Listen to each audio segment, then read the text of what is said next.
नमस्कार, बहुत स्वागत है आप सभी का उत्तराखंड के बुलेटिन में। मैं हूं आपके साथ ज्योति यादव। हल्द्वानी लेखपाल संघ के बैनर तले सभी लेखपाल पटवारी 3 दिवसीय कार्य बहिष्कार पर चल गए हैं। और आपको ये भी बताते चले कि हल्द्वानी तहसील में कार्य बहिष्कार कर बैठे लेखपाल संघ का कहना है कि राज्य सरकार की तरफ से जमीनों के अंश निराधार को लेकर सभी लेखपालों को बिना सुविधाओं के काम कराया जा रहा है। उन्होंने कहा कि ना तो उनके पास कोई खतौनियों का डाटा उपलब्ध है, ना ही उनके लैपटॉप या अन्य सुविधाएं दी गई है। इससे पूर्व पीएम किसान निधि के संबंध में भी लेखपालों से इसी तरह का कार्य करवाया गया था, लेकिन इस बार लेखपाल संघ का कहना है कि सरकार उनसे काम कराए, इसमें कोई आपत्ति नहीं है, लेकिन उन्हें काम करने के लिए सुविधा दी जानी चाहिए। इसलिए वह 3 दिवसीय हड़ताल पर गए हैं। आगे अगर उनकी मांगों को पूरा नहीं किया जाता है तो अपने केंद्रीय नेतृत्व पर निर्देश पर आगे रणनीति पर कार्य करेंगे।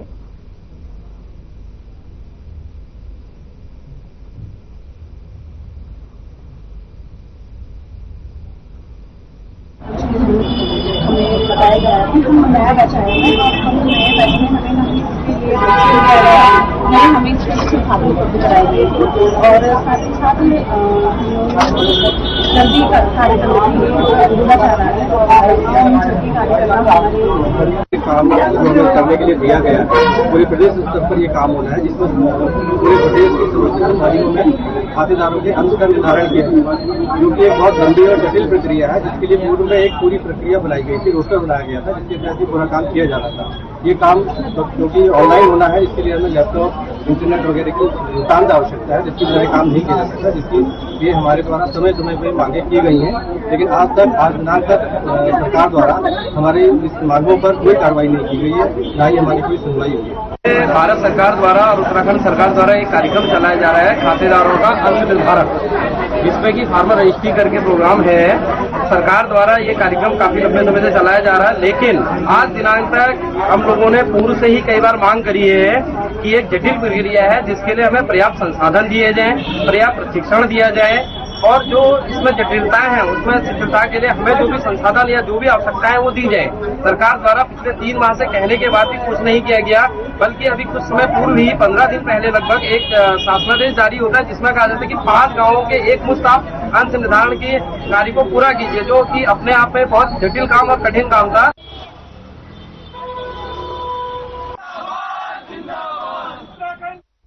बीजेपी विधायक आदेश चौहान को सीबीआई कोर्ट ने 1 साल की सजा सुनाई है और उन पर आपको बताते चले कि सजा सुनाने के बाद उन पर अपनी भतीजी के पति मनीष के साथ पुलिस कस्टडी में मारपीट करने का आरोप था और कोर्ट ने आदेश चौहान के साथ भतीजी दीपिका और 4 अन्य लोगों को भी दोषी माना है।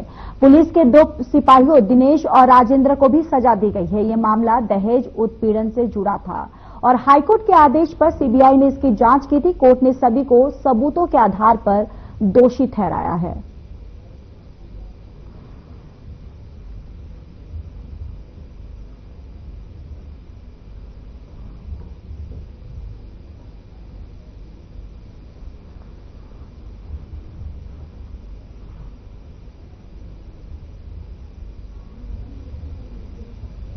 प्रदेश कांग्रेस कार्यालय में भारत के प्रथम प्रधानमंत्री पंडित जवाहरलाल नेहरू के 61वीं पुण्यतिथि मनाई गई। इस अवसर पर पंडित जवाहरलाल नेहरू के आजादी के योगदान और भविष्य के भारत को लेकर उनकी कल्पनाओं को भी याद किया गया। इसके साथ ही जवाहर नेहरू की तस्वीर पर पुष्प अर्पित कर उन्हें कार्यों को याद किया गया। सभी कांग्रेस कार्यकर्ताओं ने उनके पद चिन्हों पर चलने का आह्वान किया। उन्हें आधुनिक भारत का निर्माता और लोकतंत्र का प्रहरी बताया। नेहरू की विरासत को सदैव प्रेरणा स्रोत माना गया है। सशक्त और समावेशी भारत का सपना लिए नेहरू ने अपने दूरदर्शी नेतृत्व में स्वतंत्र भारत की मजबूत नींव रखी। सामाजिक न्याय, आधुनिकता, शिक्षा, संविधान और लोकतंत्र की स्थापना में उनका योगदान जो है वो अमूल्य है।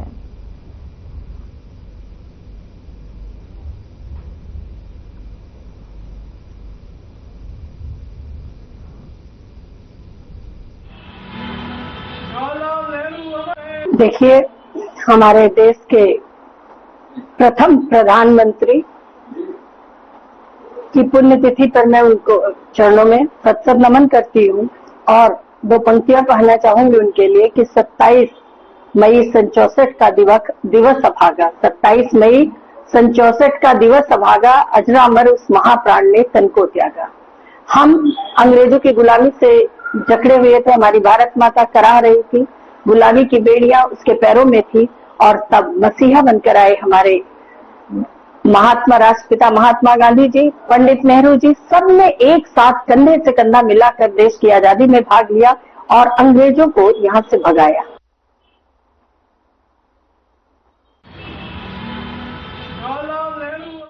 चलिए खबरों में आगे बढ़ते हैं। हल्द्वानी में फिर से कोविड-19 को लेकर सतर्कता बढ़ा दी गई है और अभी तक कोई नया केस नहीं मिला है, लेकिन स्वास्थ्य विभाग पूरी तरह से तैयार है। जिला अस्पताल और सुशीला तिवारी अस्पताल में अलर्ट जारी किया गया है। अस्पताल के प्राचार्य अरुण जोशी ने बताया कि सभी जरूरी इंतजाम कर लिए गए हैं, जैसे कि ऑक्सीजन, दवाइयां और मेडिकल स्टाफ की व्यवस्था है। उन्होंने कहा कि नया वेरिएंट पहले से ज्यादा खतरनाक नहीं है, लेकिन फिर भी सतर्क रहना जरूरी है। जनता से अपील की गई है कि लक्षण दिखने पर तुरंत टेस्ट करवाएं और सावधानी जो है यानी कि सावधानी बरतें। कोविड को लेकर के देहरादून में मीटिंग हुई, सचिव साहब ने मीटिंग ली है, कुछ एडवाइजरीज आई हैं, कुछ बेसिक गाइडलाइंस आई हैं, उनको सब फॉलो कर रहे हैं, सरकार से जो भी दी जा रही है। तो यहाँ अभी हमने जो नोडल ऑफिसर कोविड के हैं डॉक्टर परमजीत सिंह हैं, और उससे मेनली मेडिसिन डिपार्टमेंट और पीडियाट्रिक्स डिपार्टमेंट में की नीड पड़ती है इनिशियली, तो उसमें वो सब लोग जो डॉक्टर सेंसिटाइज कर दिए गए हैं। अगर इस प्रकार को इन्फ्लुएंजा लाइक सिंड्रोम आ सकता है, पॉसिबिलिटी रहेगी तो उसकी भी स्क्रीनिंग करें, अगर जरूरत पड़ी आइसोलेशन करें, और अगर फिर उसका आरटीपीसीआर टेस्टिंग करनी है तो उसकी जो होगा वो करेंगे।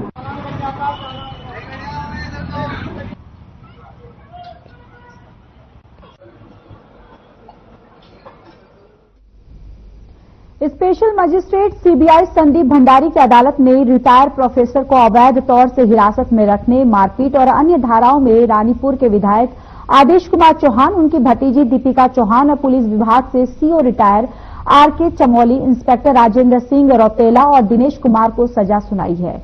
जानकारी के मुताबिक विधायक और उनकी भतीजी को 6-6 महीने जबकि पुलिसकर्मियों को 1 साल की सजा सुनाई गई है। मामला 2009 का बताया जा रहा है।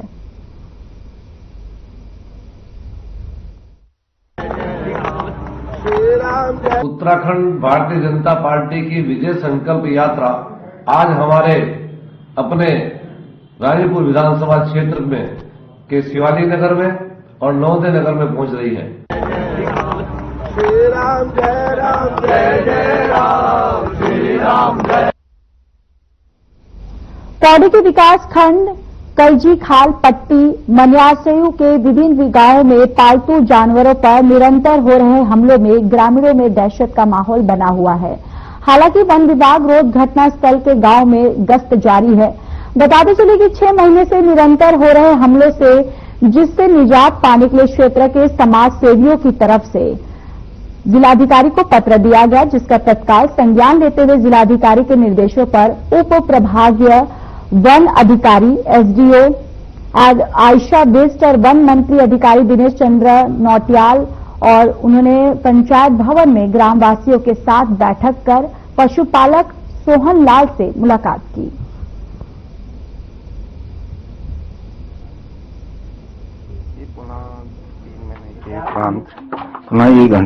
सरकार से कुछ नहीं, हम तो सरकार ने बताइए भाई हम तो थे मौजूद दोला हमने बताया कि भाई हम तो मौजूद नहीं चाहूँ बकरी जी समय बकरों का मौजूद नहीं चाहूँ हमारे पर रोजगार चलेगा।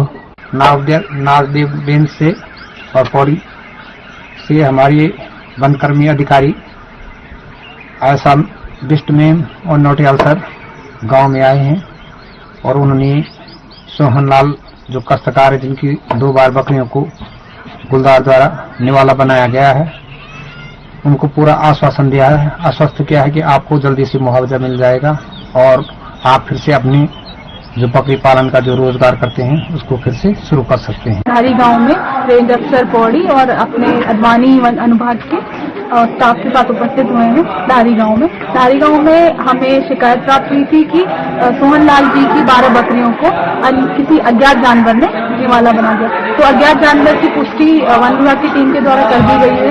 गुलदार द्वारा ही उनकी 12 बकरियों को निवाला बनाया गया। यहाँ तक कि जनवरी में भी उनकी 4 बकरियों को गुलदार के द्वारा निवाला बनाया गया। इसका की प्रकरण हमने प्रभावित को भेज दिया है। बजट की उपलब्धता होते ही इनके दोनों बकरियों का मुआवजा दिया जाएगा और ग्रामीणों को यह जानकारी दी गई कि कैसे हमें मानव वन्यजीव संघर्ष के संबंध में गुलदार या भालू इनके साथ सामंजस्य बिठा के अपने प्रकृति और पर्यावरण के साथ संतुलन बिठा के अपने जीवन यापन करना है, जिससे कि एक सामंजस्य की स्थिति मानव और वन्यजीव के बीच में बनी रहे।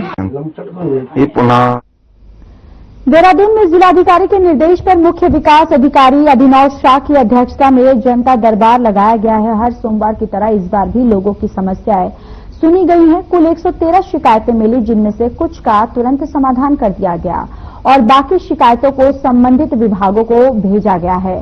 सबसे ज्यादा शिकायतें जमीन के विवाद और नगर निगम से जुड़ी हुई थी।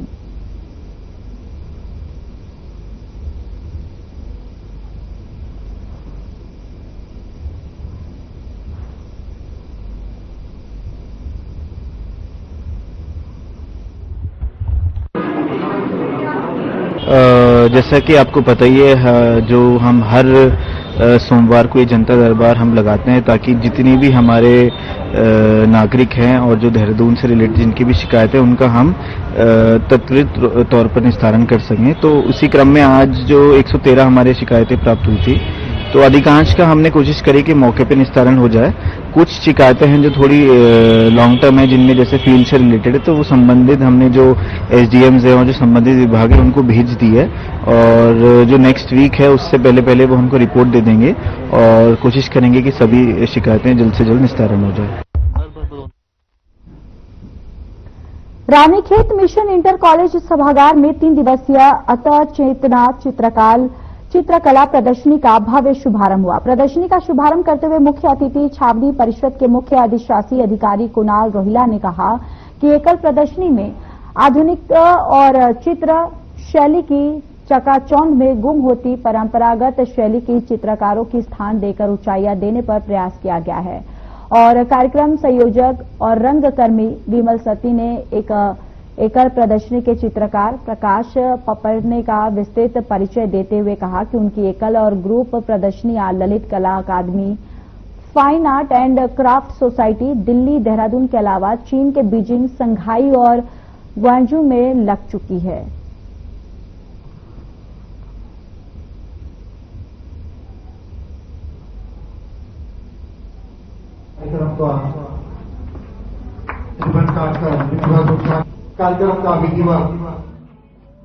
पहली बार अंतःस्वर चित्रकला प्रदर्शनी का आयोजन किया जा रहा है। ये एकल प्रदर्शनी है जो 27 मई तक चलेगी और इसमें जो चित्रकार हैं प्रकाश पपने, उनकी सारी पेंटिंग्स यहाँ पर लगाई गई हैं, जिनमें लोक कला का चित्रण है और साथ में जो आधुनिक कला है, शैली है, उसका भी यहाँ पे चित्रण किया गया है।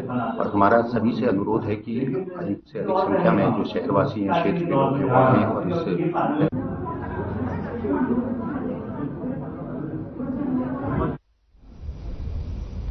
उत्तराखंड हाईकोर्ट के अधिवक्ता सुभाष उपाध्याय को उत्तराखंड हाईकोर्ट का एडिशनल जज नियुक्त किया गया है। केंद्रीय कानून और न्याय राज्य मंत्री अर्जुन राम मेघवाल ने सोमवार को ट्वीट के माध्यम से ये जानकारी दी है। सुभाष उपाध्याय को हाईकोर्ट का जज बनाए जाने की संस्तुति उत्तराखंड के हाईकोर्ट की कॉलेजियम में से और कॉलेजियम ने सितंबर 2022 में की थी और जिसके बाद सुप्रीम कोर्ट की कॉलेजियम ने 12 अप्रैल 2023 को सुभाष उपाध्याय को उत्तराखंड हाईकोर्ट का जज बनाए जाने की संस्तुति की। 2 साल के लंबे इंतजार के बाद अब उन्हें जज बनाए जाने के आदेश हुए हैं। सुभाष उपाध्याय हाईकोर्ट में मुख्य स्थायी अधिवक्ता सहित कई पदों में भी रहे हैं और उनकी शिक्षा लखनऊ में हुई है।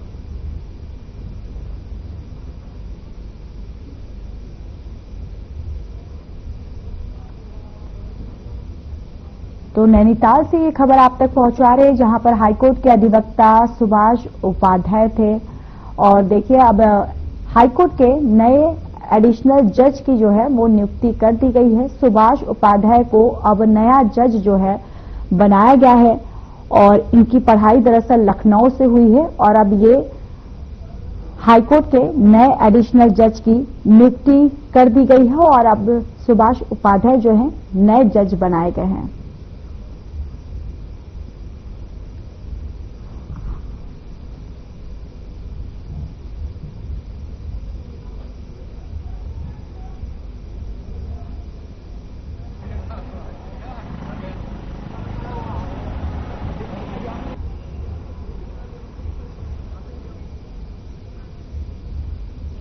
रामनगर क्षेत्र से एक दर्दनाक घटना सामने आई है। तराई पश्चिमी वन प्रभाग क्षेत्र की उत्तरी आमपानी बीट में स्थित सकनपुर गांव में एक युवक की बाघ के हमले से मौत हो गई।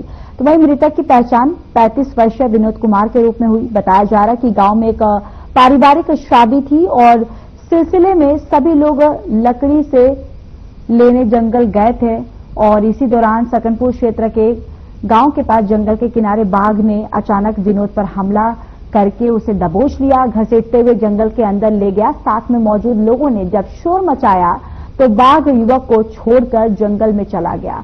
हालांकि तब तक बहुत देर हो चुकी थी और विनोद की मौके पर ही मौत हो चुकी थी।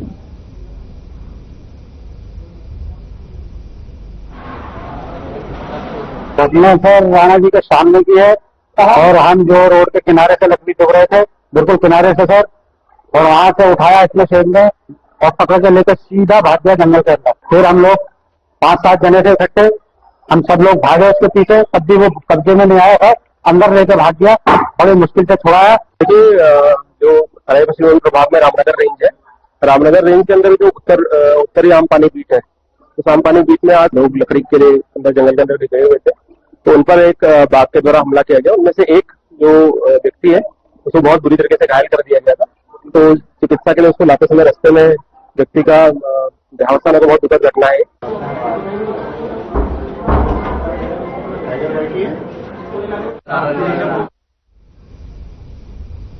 पूर्व राष्ट्रपति रामनाथ कोविंद अपने परिवार के साथ हरिद्वार के हरिहर आश्रम गए। वहां उन्होंने स्वामी अवधेशानंद गिरी से आशीर्वाद लिया। उन्होंने कहा कि ऑपरेशन सिंदूर हमारी सेना की बहादुरी दिखाता है और यह देश के, और साथ ही साथ आपको बताते चले कि देश के लिए गर्व की बात है। उन्होंने एक देश एक चुनाव को जरूरी बताया, कहा कि इससे देश जल्दी आगे बढ़ेगा। जानकारों का कहना है कि भारत जल्द दुनिया की तीसरी सबसे बड़ी अर्थ ताकत बनेगा।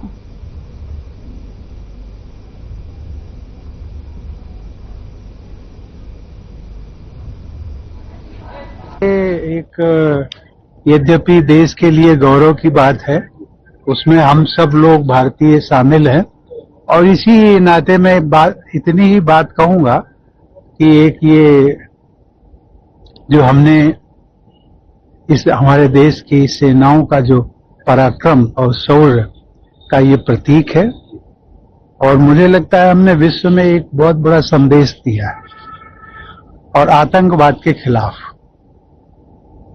इसको लोग सदियों तक इसकी पहचान बनी रहेगी और इसके लिए मैं फिर कहूंगा हम सभी भारतीयों के लिए एक गौरव का विषय है।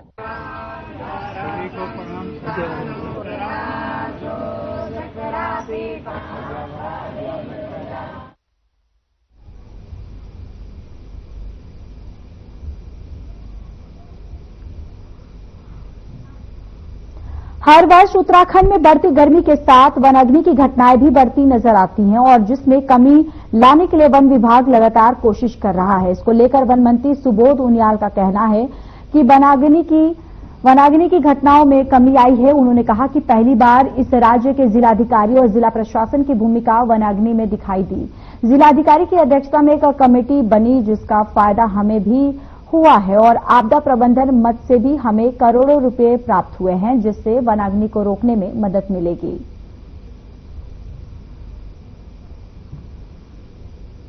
देखिए, हमने लगातार नए नए नवाचार किए। पहली बार इस राज्य में जिलाधिकारी को और जिला प्रशासन का रोल फॉरेस्ट फायर में दिखाई दिया। जिले के अंदर जिलाधिकारी की अध्यक्षता में कमेटी बनी। उसका फायदा हमें यह भी मिला कि आपदा प्रबंधन मद से भी तत्काल हम लोगों को कई जिलों में करोड़ों रुपए प्राप्त हुआ, जिससे कि आपदा वनाग्नि को रोकने में तत्काल कार्रवाई प्रारंभ हो पाई। दूसरा, जिला प्रशासन के इन्वॉल्वमेंट से हमें मैन पावर भी मिली और व्हीकल्स की उपलब्धता भी हमें बनी। तीसरा, हम लोगों ने पहली बार ग्राम प्रधानों जन सहभागिता के माध्यम से फॉरेस्ट फायर को रोकने का प्रयास किया, जिसमें जो हमारे हॉट स्पॉट थे उनमें 572 हॉट स्पॉट में ग्राम प्रधान की अध्यक्षता में फॉरेस्ट फायर मैनेजमेंट कमेटी बनाई, जिसमें वन पंचायत के सरपंच, जिसमें महिला मंगल दल, जिसमें युवक मंगल दल, वन विभाग के कर्मचारी और राजस्व विभाग के कर्मचारियों को दिया गया।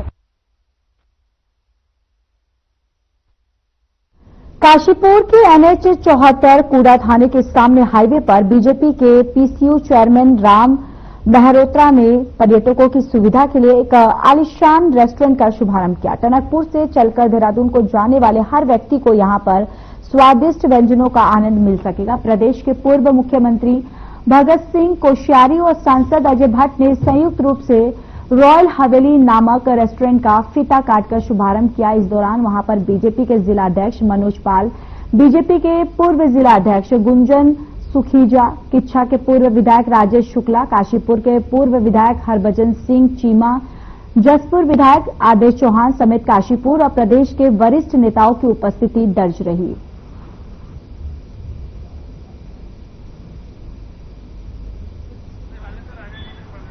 ये लगता है कोई अच्छा काम हो रहा है तो उसमें सबको खुशी होनी चाहिए। और हमारे राम मेहरोत्रा जी ने, इन पर राम जी की विशेष कृपा है और एक अच्छा यहाँ पर रास्ते में हमारे जैसे लोग कभी भटकते भटकते आ जाएंगे, कभी चाय पीने की इच्छा हुई, वॉशरूम जाने की इच्छा हुई, तो इतना बढ़िया रख करके ऐसे लोगों को, यात्रियों के लिए सुविधा है। तो जितनी सुविधा हो जाए, उत्तराखंड में हम लोग पर्यटन को सुविधा दे रहे हैं, सब चीजों को सुविधा दे रहे हैं, तो हमारे यात्रियों को यहाँ उत्तराखंड आने वालों के लिए अच्छी सुविधा यहाँ पर हो जाए तो ये बहुत ही अच्छी बात है, शुभ बात है और मेरी शुभकामना है। सुंदर बनी हुई है रॉयल हवेली। मैं समझता हूँ कि उत्तराखंड में ये अपने प्रकार का अद्भुत प्रयास है। अभी तक मैंने जिस तरह से रॉयल हवेली यहाँ बनी है जसपुर के पास और काशीपुर दोनों के बीच, तो मैंने अभी नहीं देखा।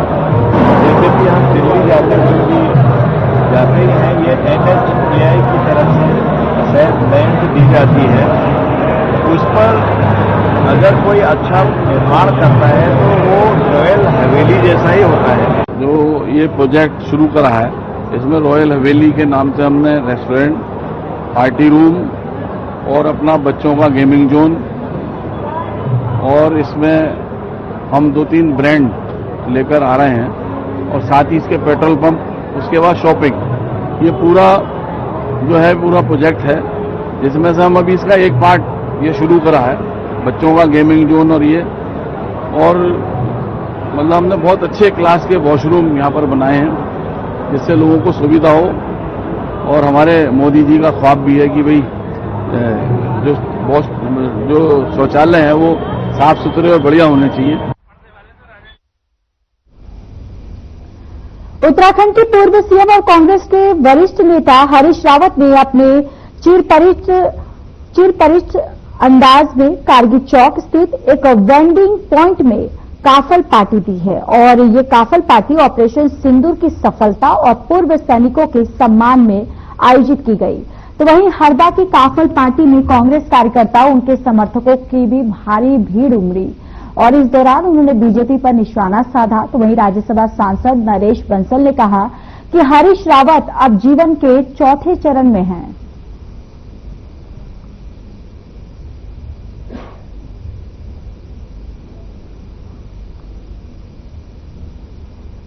ये हिमालयाज बना करके हमने लोकल प्रोडक्ट्स को एक मार्केटिंग का स्थान दिया है, आज पूरे विश्व के अंदर उसके माध्यम से जा रहा है।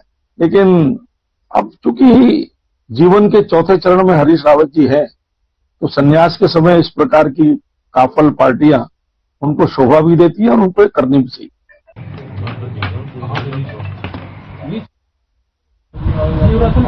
छोड़ोगे जैसी ना, उसके बाद आप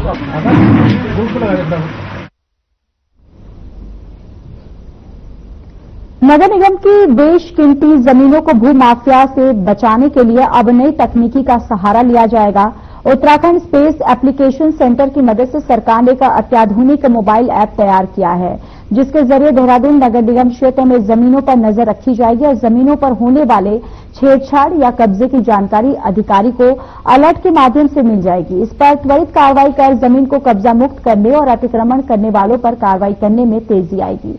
हालांकि बीजेपी विधायक विनोद चमोली का कहना है कि सबसे पहले नीयत साफ होनी चाहिए, फिर कार्रवाई खुद हो जाती है।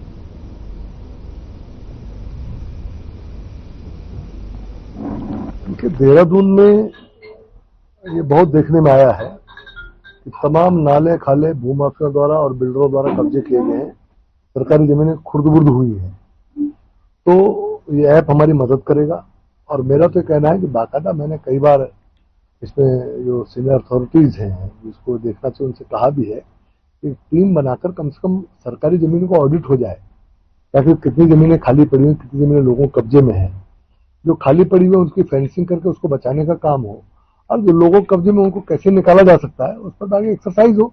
मैं तो शुरू से इस बात का पक्षधर रहा हूं। चलिए, इस बुलेटिन में इतना ही। बाकी देश और दुनिया की तमाम बड़ी खबरों के लिए जुड़े रहिए हमारे साथ। नमस्कार।